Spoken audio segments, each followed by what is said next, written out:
بسم اللہ الرحمن الرحیم۔ حدیث جبریل کے اندر حضرت جبریل علیہ السلام نے اللہ کے حبیب صلی اللہ علیہ وسلم سے جہاں اور سوالات کیے وہاں ایک سوال یہ بھی کیا کہ آپ مجھے قیامت کے بارے میں بتائیں، اور انہوں نے عرض کی کہ فاخبرنی عن الساعہ، کہ آپ مجھے قیامت کے بارے میں بتائیے۔ تو جب انہوں نے حضور نبی کریم صلی اللہ علیہ وسلم سے قیامت کے متعلق سوال کیا تو آقا علیہ السلام نے اس کے جواب میں ارشاد فرمایا مل مسئول عنہا بأعلم من السائل، یعنی جس سے سوال کیا جا رہا ہے اس کو خود اس بارے میں سائل سے زیادہ علم نہیں ہے۔ جس سے سوال کیا جا رہا ہے نبی پاک صلی اللہ علیہ وسلم نے فرمایا اس کو خود جو سوال پوچھ رہا ہے اس سے زیادہ علم نہیں ہے کہ قیامت کب آئے گی۔ فرمایا کہ نبی پاک صلی اللہ علیہ وسلم نے یہ اسلوب کیوں ارشاد فرمایا؟ براہ راست اللہ کے حبیب صلی اللہ علیہ وسلم یہ بھی فرما سکتے تھے کہ مجھے قیامت کے بارے میں علم نہیں ہے، لیکن اللہ کے حبیب صلی اللہ علیہ وسلم نے فرمایا کہ جس سے سوال کر رہا ہے مسئول کو بھی جو ہے اس سے زیادہ علم نہیں ہے، جتنا علم اس کو ہے اتنا ہی مسئول کو ہے۔ مطلب یہ ہو گیا کسی بھی سائل اور مسئول کو کے پاس قیامت کا علم نہیں ہے کہ قیامت کب آئے گی، کیونکہ فرمایا کہ ان اللہ عنده علم الساعہ، کہ قیامت کا علم، قیامت کا وقت خاص، قیامت کب آنی ہے وہ اللہ جل جلالہ کے علم کے اندر ہے۔ پھر حضرت جبریل علیہ السلام نے عرض کی کہ قیامت کے بارے میں، قیامت کی جو نشانیاں ہیں اس کے بارے میں مجھے بتا دیجیے۔ فاخبرنی عن امارتھا، کہ آپ جو ہے اس کی قیامت کی جو نشانیاں ہیں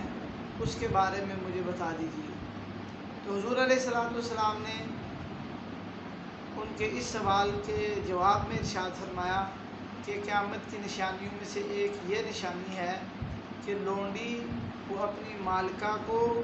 اور آقا کو جنم دے گی، لونڈی اپنی مالکہ کو اور آقا کو جنم دے گی۔ اور فرمایا کہ نادار اور ننگے اور بھوکے لوگ جن کا کام بکریاں چرانا ہے، بکریاں چرانا، فرمایا کہ وہ بڑی بڑی عمارتیں بنائیں گے اور بڑی بڑی عمارتیں بنا کر ایک دوسرے پر اس کام کے اندر فخر محسوس کریں گے۔ فرمایا یہ قیامت کی ایک نشانی ہے۔ اور ایک نشانی فرمایا کہ لونڈی اپنی مالکہ کو جو ہے وہ اور آقا کو جنم دے گی۔ تو لونڈی اپنی مالکہ اور آقا کو جنم دے گی، اس کا مطلب اس کی تشریح کے اندر لکھا ہے محدثین نے کہ جو قرب قیامت میں اولاد ہوگی وہ ماں باپ کی نافرمان ہو جائے گی،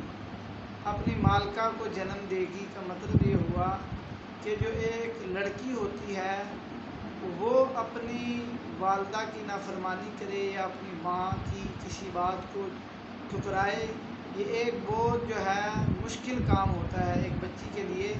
لیکن فرمایا کہ وہ اولاد قرب قیامت میں جو لڑکیاں ہوں گی اپنی ماں کے ساتھ نوکرانی والا اور نوکروں والا سلوک کریں گی، اور فرمایا کہ اولاد بالکل نافرمان ہو جائے گی والدین کی۔ یہ قیامت کی نشانی ارشاد فرمائی۔ اور آج اگر ہم نظر دوڑائیں معاشرے کے اندر، مسلم معاشرے کے اندر، تو یہ ایک بہت بڑا المیہ ہے کہ اولاد جو ہے ماں باپ کی نافرمان ہے، ماں باپ کی بے ادبی ہے، ماں باپ کا کہا نہیں مانتے۔ ایسا جو ہے معاشرے کے اندر یہ واقعات عام ہیں کہ اولاد جو ہے ماں باپ کا ادب احترام، ماں باپ کی بات کو جھٹلانا، ذرا جو ہے ان کا خیال نہ کرنا، یہ چیزیں عام ہو چکی ہیں مسلم معاشرے میں۔ تو یہ بھی ایک قیامت کی نشانی آقا نامدار علیہ السلام نے ارشاد فرمائی۔ اور فرمایا کہ یہ جو کم تر لوگ ہیں، بکریاں چرانے والے ہیں، ان کے پاس اتنا مال آئے گا کہ یہ جو ہے اس کے ذریعے بڑی بڑی عمارتیں بنائیں گے اور ان عمارتوں کو بنا کر ایک دوسرے پر فخر کریں گے۔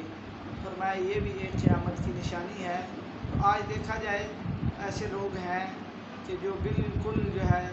بکریاں چرانے والے تھے، مالی لحاظ سے کم حیثیت کے لوگ تھے،